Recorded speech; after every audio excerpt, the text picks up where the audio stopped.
of that. Oh man. Yeah, can you imagine that?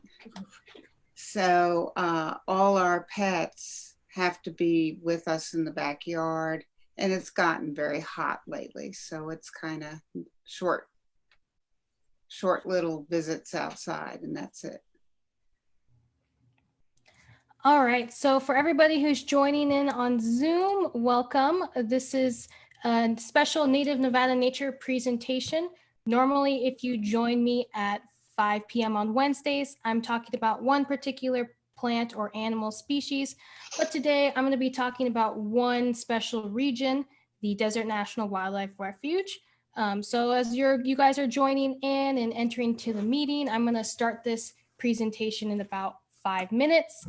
The actual virtual hike is about 20 minutes of footage. We are going to cover 3 different areas. The first one is the Corn Creek Field Station, great area to start off for the Desert National Wildlife Refuge. It's an area where it's very accessible to most people.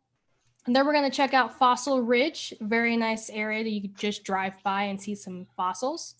And last but not least, I took a hike up Long Canyon, and so we're going to go visit there. So if you're watching on Facebook, hello, welcome to the presentation. My name is Torie and I'm with the Nevada Conservation League. And throughout the presentation, if you have any questions for me or anything on the Desert National Wildlife Refuge, or the Desert Refuge for short, go ahead and either type it in the chat, or if you're on Zoom, you can just unmute yourself and then say your question out loud. This is a virtual hike that we're all going to be enjoying together. So feel free to just jump in and ask any questions on anything you see or anything you're interested in about. I will ask if you're on Zoom. If you don't have any questions to ask, go ahead and just mute yourself just so that others can enjoy the presentation. And then just unmute yourself when you have a question. On Facebook, the only image that's going to be shown is me, so you don't have to worry about your video being shown, but I definitely want to be able to answer your questions as you have them. So please let me know throughout the presentation. So first off, we're going to be doing the Desert National Wildlife Refuge virtual hike. I thought there would be no better way to talk about how large, expansive, how unique this area is unless we did an actual hike of the area. So while we journey through these different regions, I'm going to be giving you some tidbits, information, things that I saw, history, culture, all of that during our journey. So once again, if you have any questions or any comments, please let me know. But before we begin, I wanted to give you guys an actual tour of where we are.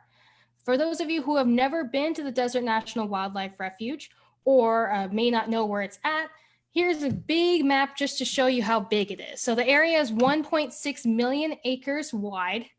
If you don't know where we're at, we're going to start at the very bottom. So right here, you can see Las Vegas at the very tip of this map. If you go up the 95, you can see 215 strolling along at the edge of Las Vegas. Keep going further down the 95, you're going to reach Kyle Canyon Road. That's kind of where I live.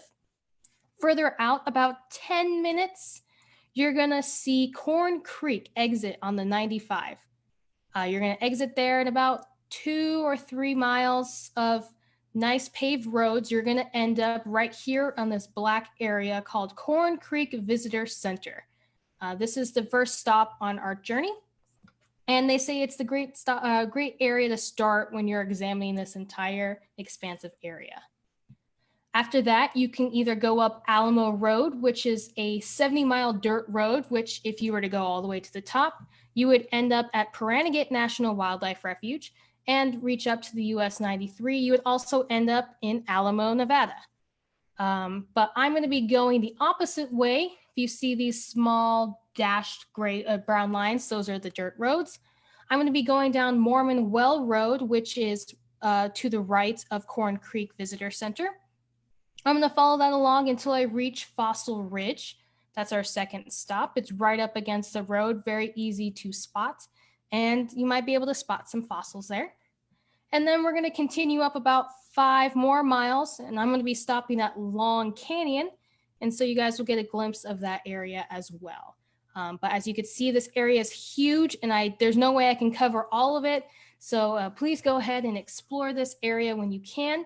Couple things to note: there's this purple area on the left-hand side that says Nevada Testing Range.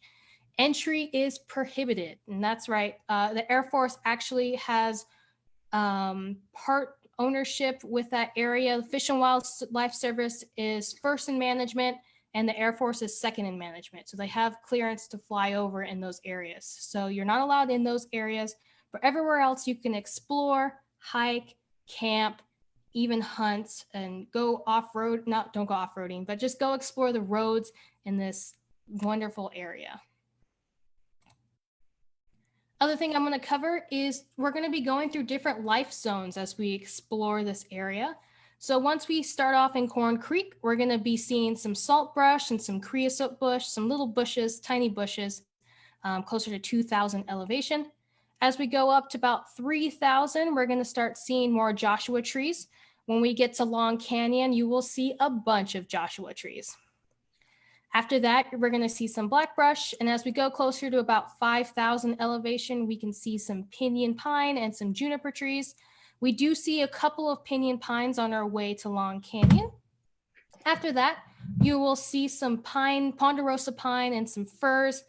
And when you reach the top, if you were to go to the highest point in the Desert National Wildlife Refuge, which is Hayford Peak at 9,924 feet up in the air, you will see the only thing that can live out there, which is bristlecone pine. So these are the different life zones that we could be exploring through our journey through the Desert Refuge. And last warning, if you are interested in exploring these areas due to my hike, they recommend high clearance vehicles go on these roads. As you can see at the end of the field station, the road turns into dirt roads. And I rode in a Kia Soul, which is probably not the best ride to be driving out on these dirt roads, but I made it. Just make sure to drive carefully on dirt roads, follow normal safety laws, and check up on the Fish and Wildlife Service website about the Desert Refuge. They will update you on traffic and any road conditions that might make you not be able to go to certain areas. So 4-wheel drive is recommended, but you at least need high clearance vehicles to get around in this area.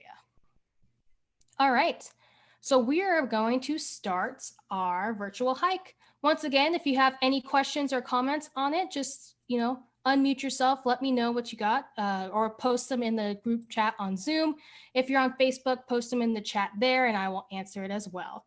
And until then, I'm just going to be giving you guys facts and information about the refuge as we go along.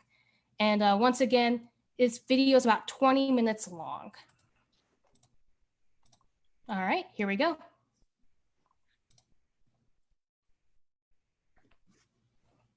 So as I said, we're going to be starting here at Corn Creek Field Station. This is the Desert National Wildlife Refuge Visitor Center. You can see in the background, that is the visitor center. It is closed due to COVID-19, unfortunately.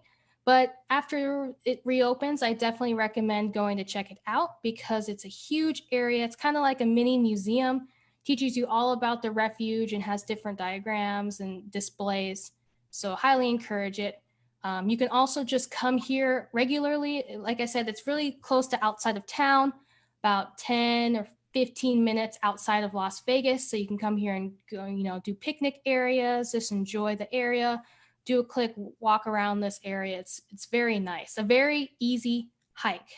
This is ADA compliant, which means that, if you have a wheelchair or, any kids, it's a very easy trail for you guys to go along. So bring the family, bring the dog. There is poop stations to pick up poop as well. So go out and enjoy it. It's very easy. Where we're starting off, this is the information right next to Jack Rabbit Loop. Go ahead and pick yourself up a map of the area. It tells you about the areas around here and different areas in the Desert National Wildlife Refuge. You can see the different types of foliage we have. We have the creosote, which is right here, and the salt brush. As we go along, you will be able to see some riparian foliage, which is basically plants that need lots of water or running water. There is a stream out here which explains all the trees. So we'll definitely be able to see some cottonwood. You even be able to see some mesquite trees, very lively.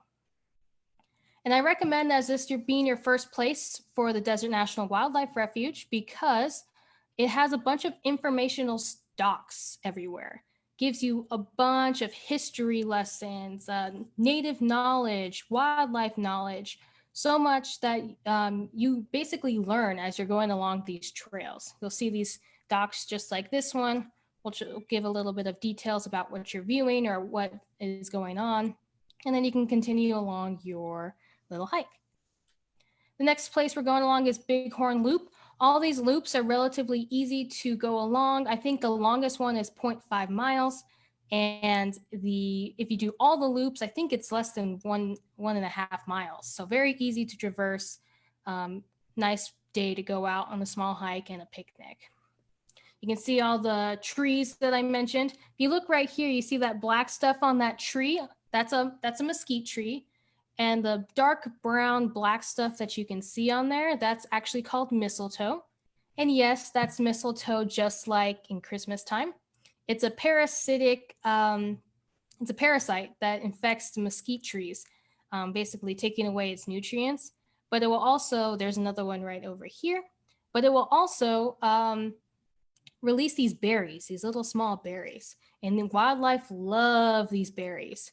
So there's a bird, a protected bird called the phainopepla that kind of looks like a black bird with a crest on it. You might be able to see that guy out here because of the mistletoe. Lots of birders love this area because of the chance to see so many birds. And like I said, this area was inhabited way before the Mormon settlers came out here. As you can see from this display, there was a rich Native American culture out here. The Southern Paiutes resided around here. They say that they've been around for at least 5,000 years. They say Native Americans were attracted to the lush plant and animal resources thriving around the springs. Food and water is plentiful out here. So families gathered around Corn Creek and they trapped rabbits and made nets and they performed ceremonies and dances. They say that the Pakenoponti, probably pronounced that wrong, lives on today in native legends and stories. So we're just trekking along the area. Oops. See more of the rich culture in a second. This area, this next plaque up here talks about the different reptiles that you can see out here. This is actually pretty good desert tortoise habitat. Probably get a chance to maybe see one out here. When I was driving around this area, I actually did see a desert tortoise. He was up on the mountain. He was actually digging and making his own den. So you could see him kicking up all this dirt. Unfortunately, because he was far away on the mountain, I couldn't get a good picture or any film of it. So I just have to take my word on it. But it was really cool. This is the largest expansive area for bighorn sheep. So you have a pretty good chance of being able to see some bighorn sheep as you walk around in these areas. So this next area we're coming up to, this trail is called Whispering Bend Trail. It's one of the not paved or super graded trails in this area. It's kind of rocky. You can see it's just a makeshift trail with rocks falling along it. It's not very long. I think it's less than 0.1 mile. So a small journey that you're going to be making out into this area, and it'll take you up there and then you'll turn back around and go back to Bighorn Sheep Trail. This area actually takes you to a pretty cool site for Indigenous tribes, Native Americans that were out here. And you can get some really good views. Look at the mountains. So Whispering Bend Trail takes you to this big giant rock, big rock. And if you look into the rock, you'll actually be able to see two holes that kind of look like big holes that were drilled into it. And these are actually mortars. So the Paiutes, the Native Americans would, put their food in here, usually like mesquite pods, like the big pods that come off of mesquite trees. They'll put them in the hole, use a stone pestle to kind of grind it up and use it to make grain and food. So it's a really cool piece of history that's still here. Looks like we're coming up on it right now.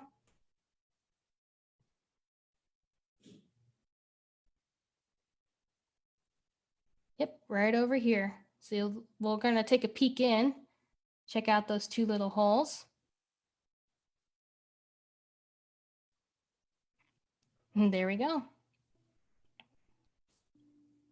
Not sure if you'll be able to find more of those on site, but there's one for you. Nice bit of history, easy to get to. So now we're on Coyote Loop. This is one of the other loops that connects into each other. We're going to be visiting two different places in this area. So first one, if we go to the right, coming up, yep. And these are known, these are little log cabins. They're known as railroad tie cabin. And you can guess because they're made out of railroad ties. So you can see, if you look closely, you can actually see these reused railroad ties that make up this entire cabin. So it's pretty cool. This is a 1920s cabin that's just been left to show history. And you can see the presentation that gives a little bit more information. You can go up a little bit closer, just make sure to respect the display and, respect history, but you can get in closer than I did. The next place is called the Refugium, which is this building right over here. It's really cool. The Refugium actually hosts the Pahrump poolfish. So before, Las Vegas was huge and, super expansive, we had streams, water, pools, but things started to dry up. So a bunch of wildlife biologists brought 43 individuals of the, and I found a lizard, of individuals of the Pahrump poolfish and brought them here. Let's see if you can see one in the water. There's one right there. It's in this enclosed habitat that no one can reach, not even invasive predators, which would probably make them extinct. So it's a little piece of history trapped in this glass for you to see and hopefully preserve for future use. So now we're on Birdsong Loop. This area is where you can start to see the streams and the wonderful trees, go over some bridges. It's very, very nice, very cool area. As I mentioned before, you probably be able to see some protective species that you've never seen before of birds. So as you can imagine, there are a bunch of birders that come out here. When I filmed this in the morning, there was about 3 or 4 different groups of birders already on the scope for looking for different birds. So because there's an access to a stream here and plentiful food, it definitely brings in different birds, different migratory birds from different areas. So get your binoculars out and go ahead and check out these areas. You might be able to find pretty cool birds out here. The last area that we have on this hike is kind of like a diverted riparian area. This is to protect the Corn Creek snail. There, like I said, there are definitely streams and ponds out here. And so they had a snail out here, but it was actually threatened by an invasive species of the crayfish. So out here, they've been expanding their waterways and, they have the stream still flowing through and ensuring that there's water left for these creatures out here when there's so few little water out here in Las Vegas. So that's pretty much it for this area. After that, it brings you back to the visitor center. And like I said, it's about 1.5, maybe if you do the entire loop. It's about 1 mile if you just do kind of the loop that I did. And I recommend reading all these plaques to get more information on this area.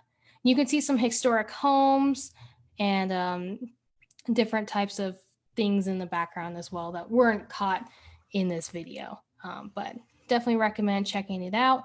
It gets pretty hot down here because it's, lower elevation. So I don't recommend going in the heat of the summer. I took this video in particular in the middle of the day. So it's about 100 degrees, very hot. So keep that in mind as you are going along this area, but it's definitely pretty cool. Lots of water. All right, next up, we're coming towards the dirt roads. So as I said before, as you exit the Corn Creek field station, you can make two ways. Go down Alamo Road, you can see all the places you can head to, or Mormon Well Road. Both of them are pretty much dirt roads. They're pretty well maintained. They say that two-wheel drive, you can do fairly well on there, even without high clearance, but definitely recommended four-wheel drive or high clearance two-wheel drive. And there's a field station. All right, so now we are going to be driving down Mormon Well Road. This is the area to the right, as I said. We're going to go about 4 miles up, maybe 4.5. And we're going to be making our first stop at Fossil Ridge. Fossil Ridge, you'll know it, you're there. You're going to pass Gas Peak Road. And you'll know you're there when you see this giant ridge and no other vegetation. It's just right up against the car. So definitely pull over to the sides, make sure that cars can get around you, and check out this area. It's pretty cool. They call it Fossil Ridge for a reason. You might be able to find some fossils. There across the way is Yucca Gap. You can climb that as well and have a better chance of seeing some cool fossils, some shells, some coral. On my video right over here, I was only able to find on Fossil Ridge just one little fossil. So you can see it right over here. Yep, that's it. Little shells, ammonite. So it's pretty cool. Definitely recommend exploring the ridge more, just stopping and climbing around the rocks. Just be careful because they can be sharp, and it is a very steep hill, very sharp corners. So just be careful, but go around, explore, and see if you can find some more fossils. And then go explore Yucca Gap across the way, see if you can find more fossils. So after Fossil Ridge, you're going to continue going down Mormon Well Road for about another 5 miles, maybe 5.3 miles. You're going to end up at a roped turnaround, or they call it a parking lot, but it's mostly just a turnaround. You'll see it roped off. Just park there, and you'll end up at Long Canyon. So Long Canyon starts off as a trail at the tip of the parking lot. So if you see a fireplace, an old leftover fireplace right behind the parking lot, you're going to just continue along that area, follow along the hill you're on, and you'll see a wash down below. If you don't know what a wash is, it is an area, a low point in a valley where water will collect or pool or rush down during a thunderstorm or rainstorm. So you'll be on this hill, as you can see in this video over here. You can see we're on a hill, and you can see below you. Also, you can see a bunch of Joshua trees. Joshua trees everywhere. And look at these mountain views too. Look at how beautiful they are. So you'll continue along this trail for about a mile. Eventually, the trail will disappear, and you'll end up going into the wash to get along to the canyon. So once that point hits, you're going to go down in the hill and follow along in the wash. You'll be able to see some great mountains, and you'll be surrounded by mountains by then, so even cooler views. Now that we're in the wash, like I said, we saw some pinyon pine. I only see maybe 1 or 2 on this area, so there's not many out here, but you could see as we're going up in elevation that things are going to start changing. See less and less Joshua trees. But once you're in the wash, you're going to follow along, try to find a road as best as you can, kind of like I did right here. There's lots of vegetation, lots of rocks, so follow along the wash. The canyon is going to be on your left-hand side. It's going to be kind of northwest as you're going along the wash. You're going to see this huge expansive area of rock. It's a really cool rock formation. You're going to head towards that, the cool rock formation. And we'll get some aerial views in a second of this area. And along the way, you can see, this great rock of limestone and dolomite. It's just beautiful. And then, get a view of your area. Maybe you might be able to see some bighorn sheep on these big hills. Keep your eyes peeled for wildlife. I definitely heard some wildlife noises echoing through the canyon. So there's definitely wildlife out there. Just keep your eyes peeled, see if you can notice any as you're walking along. So yeah, check out these views of these mountains. Very beautiful.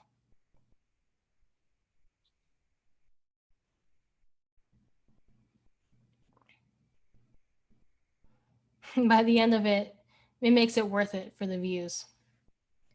So this hike in total to get to the area that I'm at the end is about 2.5 miles. So in total, it's about maybe 5 miles round trip. They recommend, or they rate this hike as a difficult hike. For me, as a novice hiker, I was able to do this. Once you get closer and closer to the Long Canyon, it gets rockier and rockier, harder to maneuver through all of these rocks, climb up just a little bit, but I was able to make it. So I definitely think if you consider yourself a novice hiker, that you'll be able to make it. And as you can see, what we're looking through right now, as you get closer and closer to the canyon, the area which you can walk through narrows down. It gets really small, becomes what's called the narrows. So you're going to have to transverse as much as you can through this area. Watch out for big rocks and big spider webs. But make your way into the narrow of the canyon. And this is it. Look at how narrow it is. We'll be able to climb up just a little bit to get to the end of this hike. But the reason that this hike is considered difficult is because it's called Long Canyon for a reason. So we go up about 2.5 miles to reach into the canyon.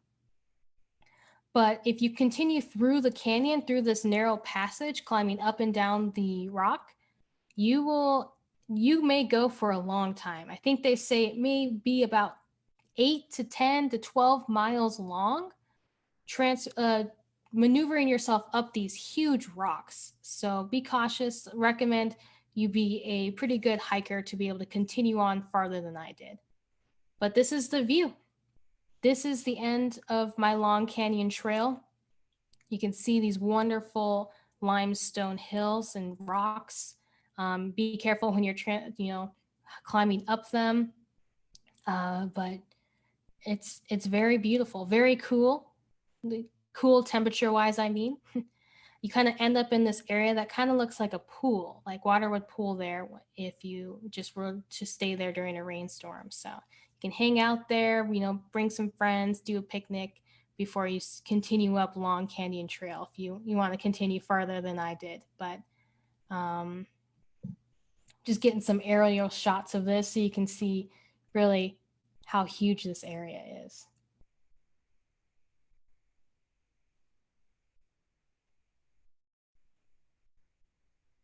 It's very cool. All right, that's the end of my virtual hike of the Desert National Wildlife Refuge.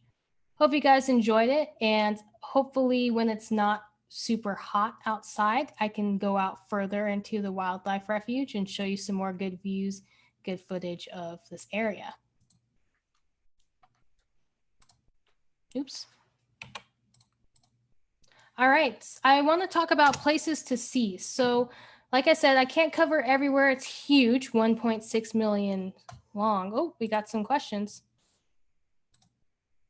Did I see any plants blooming? Thanks for the question, Nestor. I didn't. It was pretty hot already, and a lot of things were already starting to die off. I saw a lot of yucca that had the seeds and everything pretty much dying off by this time. So I didn't see any I barely saw any flowers that were blooming, unfortunately, as well. Did I see any wildlife? I saw a desert tortoise digging a burrow. I could tell I used to be a desert tortoise biologist, so I'm familiar with the tortoise, even though when he was digging up his burrow, you could just pretty much see his legs kicking back and the dirt coming out. But but it was on a hill, and unfortunately I wasn't able to get very much footage on it. He was too far away. All I could see is just a tiny puff of smoke, but I was able to see that much. If you go on the Fish and Wildlife website for the Desert National Wildlife Refuge, they'll give you certain tips on how to view bighorn sheep. They have certain areas that they've been known to see bighorn sheep on. So I recommend going there first. See if you can spot any bighorns while you're out there. Most wildlife is nocturnal in the desert just because it's super hot.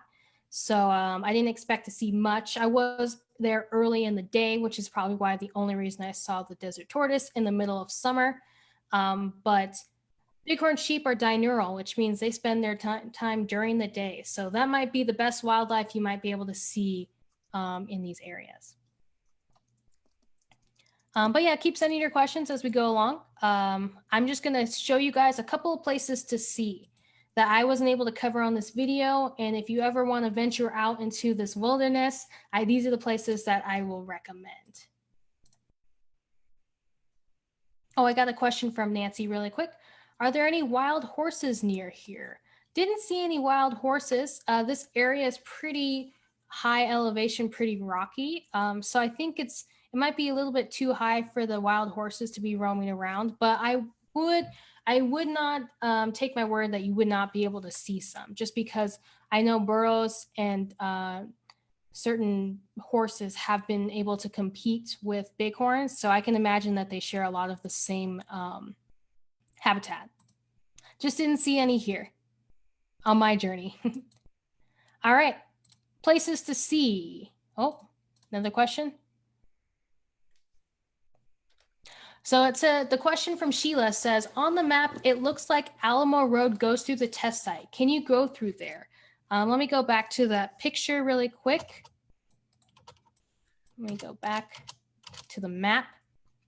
And that is correct. It does go through. You are allowed to pass through that area. I think you're allowed to drive through it. You're not allowed to stop.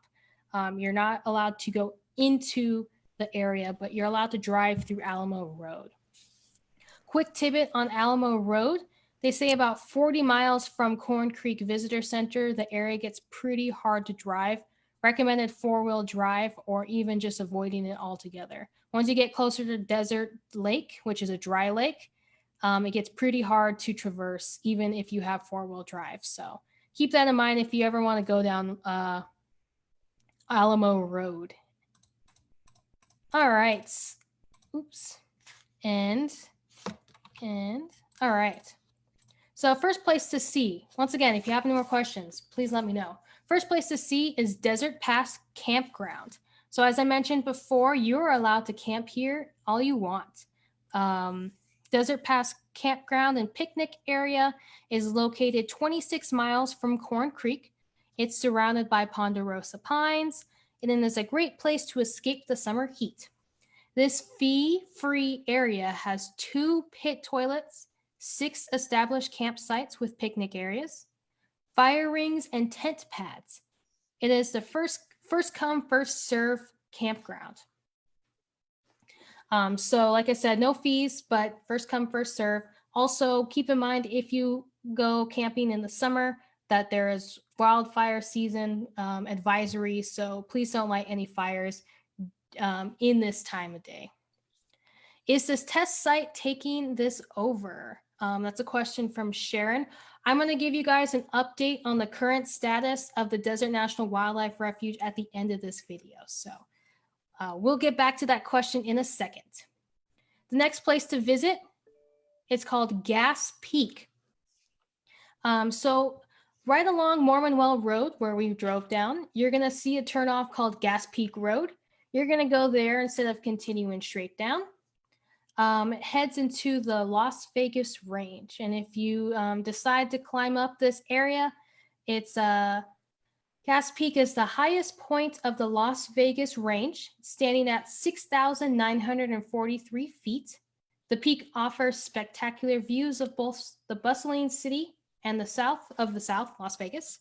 and the wilderness to the north. So there's a couple of pictures of people traversing through Gas Peak. So this is considered a difficult hike, difficult area. So please be an expert if you decide to go on this journey. Up next is Yucca Gap and Peak. I mentioned over by Fossil Ridge that Yucca Gap was nearby. And if you want to climb along that, you can reach up to Yucca Peak. And as I said, you might be able to find some really cool fossils, just like this picture I have, where you can actually see the formation of shells and corals into the rock. It's as if it grew through the rock. It's incredibly amazing. So recommend traversing through it. It's not really a trail, just like the start of Long Canyon. It's more like you just traverse up the mountain and, look around and find some fossils. So it's, once again, considered a difficult area to go along. So make sure to wear your safe hiking boots and shoes. Up next, we have Hidden Forest Trail. So this area is approximately 15 miles north of Corn Creek. So you'll be going up Alamo Road. It is in Dead Man Canyon and the trailhead for Hidden Forest.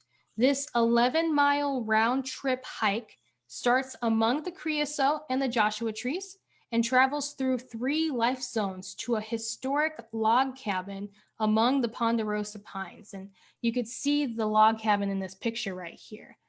Yes, you can stay there. It is kind of like first come, first serve, and they say to, respect the log cabin, leave it as you had it, you saw it. Don't leave your trash, leave it in nice condition, but you can actually stay in that log cabin if you can make the hike up there. So they say that the weekends get pretty busy, so there might be multiple hikers there. So just keep that in mind if you plan on staying in Hidden Forest Cabin. Next is Hayford Peak. This area stands at 9,924 feet, and Hayford Peak is the highest point in the refuge. The top is dotted with twisted bristlecone pines and the oldest living organisms in the world, and with a scenic view of the top that are breathtaking. It is a strenuous yet rewarding 5-mile round-trip hike from Hidden Forest Cabin. So not only do you have to trek up to Hidden Forest Trail to the cabin, then you have to trek up farther to get to Hayford Peak. So once again, this is considered a difficult trail for only experienced hikers to travel along. But as you can see from these pictures, the breathtaking views end up being worth it. And last but not least, I wanted to talk about the petroglyphs. So if you go towards the north end of Alamo Road, kind of getting closer towards Petroglyphs National Wildlife Refuge, Petroglyphs Wildlife Refuge and Alamo, Nevada, you might be able to encounter some petroglyphs. This is near Desert Lake, which once again is very hard to drive through in certain periods of time. 4-wheel drive is recommended, and they will let you know when the road is closed because it's so hard to examine. Very, very dangerous. But if you're lucky enough, as you're exploring out past Desert Lake, you might be able to see some petroglyphs. These are from the Paiutes, different Paiute tribes that lived in this area. They still reside in this area and they consider it their home. You could see a lot of historic remnants left along the Desert National Wildlife Refuge of them living there. You might be able to see some yucca pits, but this is probably the best thing you can find is their petroglyphs. You can even see, look, this one looks exactly like a bighorn, probably because there's a bunch of bighorn in this area. So the actual location of these petroglyphs is kept under the rug, kind of hidden, and you can understand why.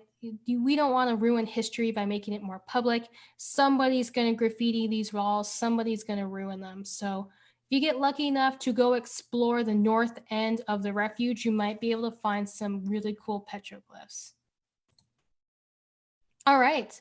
If you want more information on the Desert National Wildlife Refuge, the first place I would recommend is the Fish and Wildlife Service website, Pretty easy, fws.gov/refuge/desert/. This is the first place you want to go if you want to see some maps, if you want to watch some videos on the area. They'll give you traffic and road conditions, so you definitely want to check that out before you actually start driving. But it's a great beginning point for the refuge. The other place I would definitely recommend, highly recommend, is a website called birdandhike.com.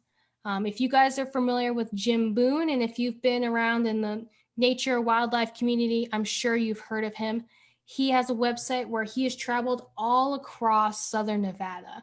Probably any place that I have heard of, he's been there. So this is a great guide. If you've never been to these areas, you'll get GPS points, you'll get information, directions, pictures to go along with the directions, so that you will not get lost out in the refuge. Because like I said, this area doesn't have a lot of cell service. You got to become prepared as you go out there, because it gets very hot. If you get stranded, you won't be able to reach anybody for many, many miles of walking.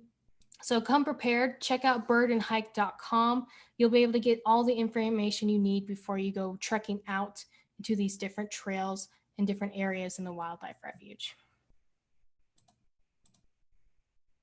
All right, before I begin or talk about the current status of the Desert National Wildlife Refuge, I just wanted to open up to any further questions. If anybody has any more information that I didn't cover.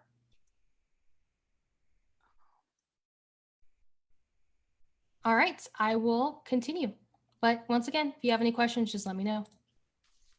So I want to give a huge shout out, huge thank you to Nevada, you, everybody who contributed to the Desert National Wildlife Refuge. So if you didn't know, on July 1st, an amendment was put out by a Republican from Utah named Bishop, where in the House Rules Committee, they voted and approved where the Air Force would get co-management on about 850,000 acres of the Desert National Wildlife Refuge. And what co-management means is that the Air Force would then pretty much have primary control over half of the refuge versus the Fish and Wildlife Service. This amendment was put in very sneakily. It wasn't put in with any sort of input or saying from any of the 6 Nevada delegates that were supposed to speak out for Nevada. And it was approved by the Rules House Committee, which is, the Arms Committee. And therefore, non-Nevadans are making decisions for Nevadas. It was an outrage. All of our delegates were super upset that they did this behind our back, basically, and giving away our precious wildlife to Air Force, which they already have millions of acres in Nevada, which they have bombed, destroyed. They do ammunition testing, they do bomb testing, pretty much unlivable for any wildlife to be out there. So for them to control 850,000 acres, it was a huge disgrace. So once again, I want to thank you for everybody who did letters to the editors. Thank you to everybody who signed the petitions, who did #Don'tBombTheBighorn. Thank you for reaching out to our delegates, sending phone calls, letters, because it really made a difference. And we want to give a huge thanks to Dina Titus, Stephen Horsford, and Susie Lee for standing up for Nevada's public lands. And what happened is much faster than we anticipated, the Rules House Committee voted unanimously to get rid of that proposed amendment, so that there's no longer an option on the board. And it was from the fight of our different representatives here in our state, all across the states, that really helped and pushed this issue through. So thank you guys for helping out and doing your part and being aware and helping get that notice to our legislation so that they can make a difference and get this vetoed out. Our legislation is awesome. So if you want to do any actions, I would recommend sending a quick letter to any of these 3 representatives here in Southern Nevada. They did a really good job at voicing against this ruling, and we're thankful to have them part of our delegation. So send a quick email, send a quick phone call, thanking them for their efforts. The fight isn't over. The president will vote on the status of the Desert National Wildlife Refuge, which gets approved every 20 years by the end of December. So there is still a chance for different rulings to come through, different proposals, different amendments. Each of our representatives have been involved in putting their own amendments and their own proposals on. So we'll keep you updated on the fight as long as, things are going great and things are going bad. We'll need your help to rally for the Desert National Wildlife Refuge in the future. But for now, things are good. And we got to give a huge thanks to our representatives for that. But that's all I have. Thank you guys for tuning in. When I made this presentation, I actually planned on giving you guys some action to do to help with the refuge. But since by the time this came out, that things became resolved and at least are in a state of status quo, that's good news. So thank you guys for tuning in. I hope you enjoyed this presentation. And if you are not familiar with Native Nevada nature, each week I do a spotlight on a native plant or animal species. This time I did it on a particular area, but each Wednesday at 5 p.m. you can join me if you want to learn more about our native Nevada nature. But until then, thank you everybody for participating and joining in. You guys have a great day. Keep on exploring. Thank you guys. Thanks. Thanks, Nancy. Yeah, that was great. I haven't trekked that far away, so thank you. You're welcome. We have a question from Susan. How do we know which one is highlighted each Wednesday? Normally I tell you in this presentation. I had it set up to do the Mojave Yucca for next week. I'll be working with a special guest on that one. So you'll be able to join in the following Wednesday and learn more about the Mojave Yucca. But usually it will be presented here each Wednesday for the next one. And you can also go to the Native Nevada Nature event page where we will update you on the highlighted species in there as well.